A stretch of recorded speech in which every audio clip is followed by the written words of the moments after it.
Bonjour à tous, bienvenue sur la chaîne de l'Hexamone Crypto. Nous sommes le samedi 10 août 2024, il est 7h55. On va faire un point bien sûr sur les news, on va regarder le Bitcoin et les altcoins. Allez, on démarre cette vidéo. Cette crypto map qui est plutôt mitigée, une partie dans le vert, une partie dans le rouge. Bon, c'est normal, c'est parce qu'on a un Bitcoin qui est en train de continuer son pullback. On va regarder ensemble concrètement jusqu'où il pourrait aller, bref. Du côté du Crypto Fear and Greed Index, on est actuellement à 40, donc on est toujours dans la peur, on est en train d'osciller entre la peur et la neutralité. Vous voyez, hier on était à 48, là on est à 40, donc bon, on gravite dans cette zone-là. Alors bon, c'est toujours plutôt pas mal, hein. En réalité, il faut toujours éviter de prendre des positions une fois que la neutralité est dépassée. Ça en tout cas c'est la partie théorique, hein. Normalement, plus on est sous le milieu, plus c'est intéressant. Dès qu'on dépasse le milieu, normalement, c'est plutôt des prises de profit. Donc après, ça dépend effectivement la durabilité du trade, hein. Si on est là sur du très très long terme, effectivement, ça n'a pas d'importance. Mais pour tous ceux effectivement qui cherchent à rentrer, pourquoi pas, dans le marché, alors c'est vrai que c'est un indicateur extrêmement important. Pour rentrer, c'est clair et net qu'il faut mieux éviter d'être ici et privilégier vraiment cette zone-là. Allez. Du côté des news, qu'est-ce qu'on a? On a Solana en fait qui il continue de développer, hein, ça build. Et en fait, il y avait aussi bien évidemment des failles de sécurité. Et donc là, en fait, les développeurs de Solana et les validateurs ont travaillé ensemble pour remédier à une faille de sécurité critique. Les développeurs ont veillé à ce que la majorité des membres du réseau soient corrigés et protégés avant la divulgation publique de l'information. Donc pour l'instant, c'est pas encore public. On verra dans quelques jours en quoi ça consistait. Mais bon, ce qui est bien au moins, c'est que ça corrige plutôt rapidement. Donc ça, c'est plutôt cool. Alors, on a Charles Hoskinson, qui est le cofondateur d'Ada Cardano, donc de Cardano. Il prévient en fait que si le fait de faire du Bitcoin un actif de réserve américain pourrait faire grimper son prix, eh bien en fait ça pose également des risques de centralisation importants. Et bien sûr, en effet, cela représente près de 19% de la supply du BTC qui pourrait conférer aux États-Unis une influence géopolitique certaine sur le risque sur le Bitcoin qui risque de compromettre sa nature décentralisée. Et oui, si on a un pays comme les États-Unis, et c'est ce qu'ils disent, hein, là on le voit, ça fait partie vraiment intégrante de leur candidature. En fait, là on voit que dans leur programme, ils cherchent à faire en sorte que le Bitcoin devient une monnaie en fait de la réserve. Donc effectivement, si les États-Unis détiennent une grosse partie, on ne peut plus réellement parler de décentralisation et au final, on parlera petit à petit de centralisation. Donc c'est un petit peu l'effet inverse de ce que des principes de base, on va dire, du Bitcoin. Mais bon, on verra bien sur la durée ce qu'il en est, quoi qu'il arrive. Alors, on a aussi ce petit graphique de crypto détente qui est plutôt intéressant. En fait, on voit les chutes journalières, j'insiste hein, sur journalières, les plus grosses chutes journalières qu'on a connues depuis les 10 dernières années. Donc si on regarde bien, en fait, on a eu la plus grosse chute, ça a été en 2020. En une journée, on a fait un moins 35,2%. Donc voilà, c'est vraiment des chutes journalières en un jour. Donc voilà, ça montre quand même que le Bitcoin, il est capable de faire quand même des mouvements hyper volatiles, hein, tout de même. C'est la crypto-monnaie la moins volatile du marché. Mais pourtant, quand on voit des choses comme ça, quand on voit que, bon, en moyenne, c'est des petits retracements, mais quand on voit qu'on a du moins 15, moins 18, moins 20 ou moins 35, pour la crypto la moins volatile du marché, c'est quand même ultra effrayant. Alors bien évidemment, je vous laisse imaginer quand le Bitcoin fait un moins 35%. En plus, je me rappelle, hein, j'étais dans le marché ce jour-là, c'était un jeudi, je crois que c'était au mois de mai, quand le Bitcoin avait fait un moins 35%. Ouais, franchement, ça a été d'une violence extrême.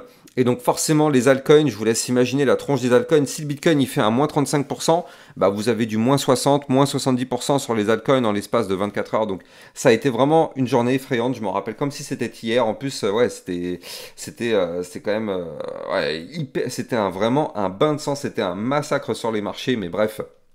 Forcément, c'est le Bitcoin qui est le boss du marché, hein. Dès qu'il fait un mouvement, tous les mouvements sont, toutes les cryptos recopient en fait le même mouvement, mais avec une importance bien plus importante.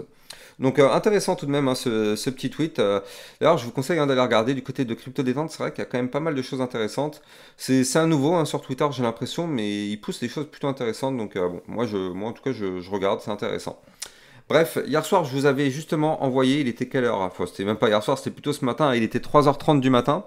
Je vous avais poussé un petit tweet pour justement vous montrer en fait la clôture jour. En fait, bon, on va le regarder juste après, hein, mais quand même, regardez cette clôture jour juste au-dessus du niveau clé des 60 777 $. J'arrête pas de vous le rabâcher dans tous les sens, ce niveau clé. Je vous avais dit que ça, c'est le niveau qu'il faut absolument sauvegarder. Et au final, regardez ce qu'on a fait. Hier, on a fait une grande mèche vers le bas et au final, on a clôturé au-dessus. Bref, on va regarder ça justement dans la partie analyse technique tout de suite. Mais avant, je rappelle bien sûr que tout ce que je vais dire dans cette vidéo n'est en aucun cas un conseil financier. C'est à vous de faire vos propres recherches et n'oubliez pas que le trading de crypto comporte des risques de perte partielle ou majeure. Allez, du côté de notre Bitcoin, donc justement, c'est exactement ce que je vous ai dit, ce que je vous ai dit sur mon Twitter. Donc là, regardez, on a un Bitcoin qui a fait une clôture hier juste incroyable. Donc là, souvenez-vous, je vous avais expliqué qu'ici, on a réintégré un range.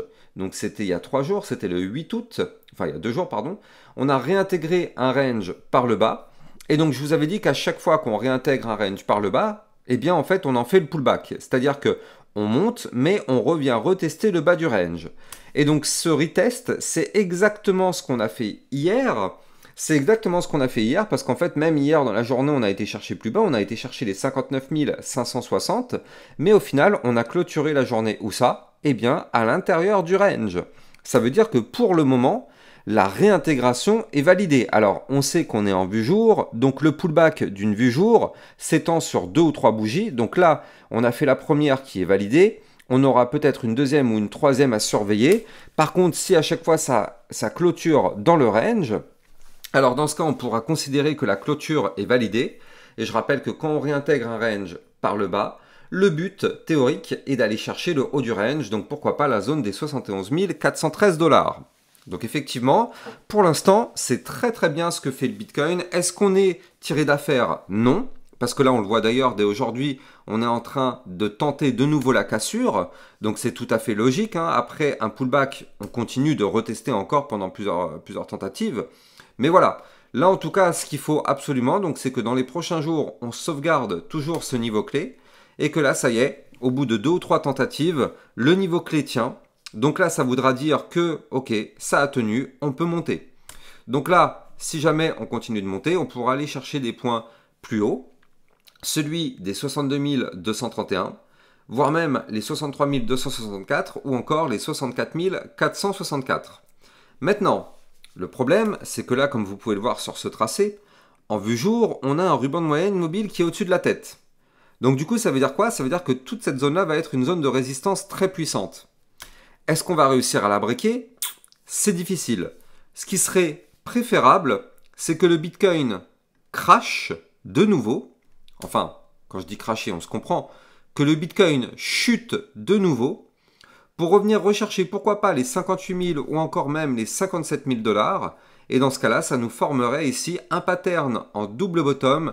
Et là, avec la force de ce pattern, on pourrait éclater le ruban de moyenne mobile. Et dans ce cas-là, effectivement, aller rechercher des points plus hauts. Donc là, c'est le scénario qui serait parfait. Pour l'instant, en tout cas, on est sur une tentative de réintégration. Donc on attend de voir effectivement ce qui va se passer. Si on clôture sous le range, alors dans ce cas-là, court terme, ce serait une mauvaise nouvelle. Mais pour du un peu plus long terme, alors ce serait pas déconnant. De toute façon, là, ce qu'il faut se dire, c'est que tant qu'on ne casse pas ce point bas qui est ici, donc ce point bas qui est à 54 000 $, eh bien en réalité, l'espoir de faire un double bottom ou bien une tasse avec une anse, quelque chose comme ceci, il est là. Donc là, il y a quand même de la marge. Si jamais on doit retracer, eh bien dans ce cas, on a quand même une belle marge. Ça peut être intéressant. Donc là, on va voir. Soit le Bitcoin décide de réintégrer le range, valider, il valide le pullback et il décolle. Soit ça passe par une phase de petit retracement encore pour faire peur à un maximum de monde. On fait le double bottom et cette fois-ci on décolle, on réintègre réellement et boum, on va chercher le haut du range pour aller chercher les 71 000 $, pourquoi pas, dans les prochaines semaines. Donc à surveiller tout de même ce scénario. On se met rapidement en vue hebdomadaire. Donc là, du côté de la vue hebdomadaire, c'est intéressant parce qu'en fait, on a la moyenne mobile 50 périodes qui est juste ici. Donc elle est à 61 909. Pardon, moyenne mobile 20 périodes. Je dis des bêtises, c'est la moyenne mobile 20 périodes. La moyenne mobile 50 périodes qui est un petit peu en dessous, qui, elle, a tenu parfaitement. Donc là, vous le voyez ici à 53 371. Et on a la moyenne mobile sans période à 44 672 qui, pour elle, est intacte. Donc là, ça veut dire quoi concrètement? Ça veut dire qu'en fait, eh bien, les supports majeurs y tiennent. Pour l'instant, ça a tenu. Alors, la semaine n'est pas terminée, hein, il reste encore 1 jour et 18 heures. Donc, attention, tout de même, ne crions pas victoire. Mais pour l'instant, franchement, du côté du Bitcoin en vue long terme, ça a tenu. Et regardez ce qu'est en train de nous faire le RSI en vue hebdomadaire. Regardez ça. On a quoi ici? Un premier bottom. On a peut-être un double bottom du côté du RSI en vue hebdomadaire. Donc encore une fois, je rappelle, un double bottom est une figure chartiste de retournement haussier. Donc si jamais on arrive à valider ce double bottom, alors dans ce cas-là, ça pourrait être intéressant parce que ça voudrait dire que du côté du RSI, eh bien, le Bitcoin pourrait reprendre de la force. D'ailleurs, je rappelle que le RSI se trouve actuellement à 50, donc on est pile poil sur la neutralité en vue hebdomadaire. Donc clairement, ça reste une zone très intéressante pour pourquoi pas faire un mouvement. Donc là, effectivement, du côté du Bitcoin, ça peut être très sympa, surtout qu'on n'a pas fait de point bas plus bas que les précédents. Regardez ça, hein. Le point bas qu'on est en train de former ici n'est pas plus bas que celui-ci. Donc pour l'instant, aucun problème. Sur le long terme, le Bitcoin est toujours prêt pour une seconde partie de cycle haussier. Donc là, il n'y a plus qu'à attendre que les niveaux clés soient breakés. Donc souvenez-vous, hein, ici, je vous avais déjà parlé de la ligne de tendance baissière. Puis la résistance des 69 005 et pourquoi pas ici les 71 900 $. Si on pète ces niveaux clés, effectivement, le Bitcoin pourrait reprendre une deuxième partie de cycle haussier avec des bandes de Bollinger comme vous pouvez le voir actuellement en vue hebdomadaire. Hein. Donc là, ça se contracte, ça c'est vraiment très très bien. Bande de Bollinger compressée, donc effectivement, le mouvement de sortie sera impulsif. On espère bien sûr que ce sera un mouvement haussier. Mais bon, en attendant, là, on est le week-end, vous le savez. Donc en général, quand c'est le week-end, qu'est-ce que nous fait le Bitcoin? Bah, malheureusement, le Bitcoin latéralise. Voilà, c'est ce que le Bitcoin nous fait tous les week-ends en général. Donc là, pour l'instant, voilà, nos niveaux clés sont ici. C'est simple, il n'y a pas à chercher compliqué. Hein. Là, tant qu'on est entre les 61 725 et les 59 797, pour l'instant, on a un Bitcoin qui n'est ni haussier ni baissier. Il est juste rentré dans une situation de latéralisation. Donc, on va surveiller ça de près. Bien sûr, vous l'avez compris, la cassure d'un des deux niveaux que je vous ai donnés entraînera le prochain mouvement. Donc, bien sûr, si on casse, vous l'avez compris, malheureusement, par le bas, ce qui est possible, hein, parce que là, vous le voyez, on a un premier top, peut-être un double top en préparation. Donc, si jamais on casse par le bas, ce range, vous l'avez compris, risque de retour à des niveaux clés plus bas. Et donc là, si on doit chuter, eh bien, le niveau clé qu'on reviendra tester, c'est celui-ci. Souvenez-vous, on avait ici un pattern en tasse avec une anse en vue court terme. Et donc là, c'est ce pattern qui nous a propulsé plus haut, hein, parce que je rappelle qu'on a été chercher la target d'une façon ultra chirurgicale. Donc là, c'est si on chute, eh bien, c'est la ligne de coup de ce pattern qui sera retestée. Donc là, si on chute, ce serait pour revenir rechercher ici la zone qui se trouve à 57 016 $. Donc c'est ici la zone. D'ailleurs, on va la dessiner ensemble d'une façon un peu plus propre. Hein. Comme ça, au moins, eh bien, on a notre target. Voilà. Si jamais le Bitcoin doit se mettre à chuter, voilà, ce sera cette zone-là qui viendra retrouver entre les 57 016 $ et ici le support des 55 335 $. Voilà, ce serait une potentielle chute à venir chercher, ce qui pourrait nous former un moins 4,62% sur le Bitcoin. Mais je rappelle, si jamais on arrive à faire ça, il faut bien évidemment ne pas oublier que ce serait un scénario parfait pour cette vue jour qui pourrait nous former un joli double bottom si on retrace et boum, casser tout ça par le haut par la suite et reprendre une belle petite tendance haussière. Donc on va surveiller bien évidemment tout ça dans les prochains jours. Regardez en vue jour aussi, il faut le noter, hein, le momentum MACD qui est clairement sur une phase décroissante. On est vraiment tout proche de faire un cross bull. Donc là, il est possible d'avoir encore un jour ou deux contrôlé par les bears avant de passer peut-être sur un scénario, un momentum bull. Donc là, il faudra attendre que la ligne bleue passe au-dessus de la ligne orange pour avoir un momentum bull validé. Donc effectivement, on en est vraiment peut-être pas très très loin. Donc ça devient très intéressant du côté du Bitcoin. Allez, on va regarder l'Ethereum. Avant de parler de ça, je rappelle que vous pouvez suivre mes actualités sur Twitter en suivant mon lien que vous allez trouver en description de cette vidéo. Et je rappelle aussi que j'ai un club, le club Lexa Rocket, dans lequel vous allez trouver encore plus de vidéos que celles que je vous fais sur YouTube. Hier, on a vu la crypto Tao, mais on voit aussi très régulièrement le CKB, ANKR, le Jasmy, bref, toutes vos crypto-monnaies. Je vous les analyse de façon très régulière dans ce channel. Allez. Du côté de l'Ethereum, c'est très intéressant ce qu'il nous fait, parce qu'en fait, qu'est-ce qu'on voit? On voit que là, en vue hebdomadaire, alors oui, on est sous un niveau clé effectivement qu'il ne fallait pas breaker, c'est vrai, hein, le niveau clé il est ici, il ne fallait surtout pas breaker les 2856 $, malheureusement c'est fait, c'est breaké par le bas, mais derrière, regardez ça, on sauvegarde ici les deux moyennes mobiles, donc on sauvegarde la moyenne mobile 100 et on sauvegarde la moyenne mobile 200 périodes en vue hebdomadaire, s'il vous plaît, hein, donc une vue long terme. Donc là, effectivement, du côté de l'Ethereum, eh bien, c'est très intéressant parce que là, on voit tout de même que, bien sûr, il a chuté, comme le Bitcoin. On a tout de même fait une mèche ici à 2100 $, hein, il faut quand même le noter, c'est une grosse chute qu'on a eue sur l'Ethereum. Mais du côté du RSI, on est à 42 en vue long terme. Donc on est à 42, on a réussi à protéger des moyennes mobiles importantes et on est tout de même pas loin du niveau clé à récupérer parce que je rappelle que le niveau clé qu'on a breaké, donc souvenez-vous les 2861 $, et bien du coup c'est notre niveau clé à récupérer, bien évidemment. Donc là, du côté de l'Ethereum, on n'est vraiment pas loin. Il faut que l'Ethereum puisse faire un pump d'environ combien? Allez, 9,37%, c'est pas non plus un pump incroyable, ça peut être fait en plusieurs jours.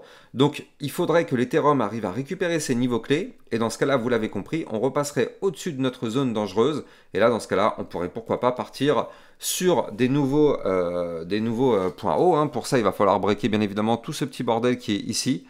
Là, ici, c'est une grosse zone de résistance. Donc, effectivement, il va y avoir encore du chemin, hein, surtout avec une belle résistance à 3294 $ en cours de route. Mais en tout cas, du côté de l'Ethereum, vu long terme, très, très, très intéressant du fait que, effectivement, on est sur des points très, très bas. On est quand même, enfin, sur des points bas. On est quand même sur un RSI plutôt bas. Et on est quand même sous des niveaux clés importants. Donc voilà, si jamais on remonte, eh bien on pourrait avoir pourquoi pas de la force. Surtout que là, si jamais on clôture la semaine de cette façon-là du côté de l'Ethereum, eh bien en fait ce serait ce qu'on appelle un marteau. Un marteau, en fait, ça arrive après une ou deux bougies baissières. Et donc là, c'est exactement ce qu'on a eu en tendance baissière. Donc effectivement, on est sur une tendance baissière ici. Et donc là, derrière, on a un petit corps de bougie et une grande mèche par le bas. Si ce type de pattern valide, et bien évidemment si le Bitcoin ne chute pas, parce que là, c'est pas parce qu'on a un marteau ici que c'est bon, on repart to the moon. Je rappelle que le Bitcoin dirige le marché. Si le Bitcoin se met à chuter, tout le marché crypto va chuter. Donc là, ce marteau sera complètement inutile si le Bitcoin se met à chuter. Mais néanmoins, avec ce marteau, ça pourrait effectivement indiquer un retournement à la hausse. Donc on espère vraiment que ça va se valider. Allez, on va jeter un coup d'œil du côté de notre Solana. Lui aussi, hein, vous le savez, c'est une crypto que j'analyse de façon quotidienne sur ma chaîne YouTube. Alors, du côté du Solana, qu'est-ce qui se passe? Bah lui, c'est pareil, hein, c'est pareil. Malheureusement, on perd un petit peu en force. Bah oui, c'est tout à fait logique. On a un Bitcoin qui est en train... Regardez, hein, vous pouvez comparer toutes les crypto-monnaies du marché, vous allez trouver à peu près la même configuration. Regardez ça, on a un premier bottom comme ça et on a un retracement sur deux bougies. Je vais prendre le Link, attendez, je vais prendre plutôt, voilà, le ADA, on a exactement la même config. Je prends le Shiba, on a la même config. Atom Cosmos, on a la même config. Le OP, on a la même config. Le BNB, on a quasiment la même config. Le VeChain, on a la même config. Matic, bref, vous avez compris, je ne vais pas rentrer dans ce petit jeu-là, vous avez compris. Ça, c'est un copier-coller du Bitcoin. À partir du moment où le Bitcoin fait un mouvement, il est répercuté sur les altcoins. Donc là, du côté du Solana, on retrouve la même chose. C'est-à-dire que là, on a formé un premier bottom. Tac. Malheureusement, on n'a pas réussi à protéger la cassure du range. Regardez ça, on a cette boîte violette qui est ici, là, tac. On a cassé ce range par le haut il y a 2 jours. Malheureusement, vous le voyez, hier, on a réintégré. Donc là, cette cassure-là, on l'oublie. C'était une fausse cassure, une fausse sortie, une tentative de cassure pour piéger. Malheureusement, ça a réintégré. Donc on l'oublie. Cette cassure, on l'oublie, elle n'existe plus. Maintenant, donc si on veut du pump, on n'a pas le choix, il faut de nouveau casser ce range par le haut, donc il faut de nouveau clôturer au-dessus des 160 $. Et donc là, je rappelle que c'est comme le Bitcoin, si jamais on se met à chuter, étant donné qu'on a fait un premier bottom, si jamais on chute, eh bien dans ce cas, on pourrait former un deuxième bottom, qui je vous rappelle est une figure chartiste de retournement haussier. Tant qu'on ne casse pas le dernier plus bas, c'est-à-dire ici les 129 $, eh bien on a l'espoir de former un double bottom, rebondir sur une des zones de support que je vais vous donner, mais avant ça, je rappelle que pour trader ces crypto-monnaies, vous pouvez utiliser mon lien de parrainage Binance qui vous permet de trader sur une plateforme sécurisée parce que Binance est PSAN auprès de l'AMF, il n'y a donc pas de risque de fermeture comme malheureusement ça a été le cas pour Bybit. Donc là, effectivement, vous avez le lien en description de cette vidéo. Donc si le Solana se met à chuter pour aller chercher le support des 153, voire même les 143, ou encore les 135 $, et bien dans ce cas, on pourrait former un double bottom parfait. Par contre, si on casse le dernier point bas, vous l'avez compris, le potentiel double bottom part aux oubliettes, parce que ce serait malheureusement pour continuer une phase baissière. Mais là, à surveiller de très très près, parce que si le Solana arrive à former ça, ça pourrait clairement le relancer. On verra ça bien évidemment dans les prochains jours. Là, c'est le week-end, ça risque d'être plutôt calme. On verra ça dans les prochains jours. Je vous souhaite à tous une bonne journée. Je vous dis à plus tard. Ciao, ciao.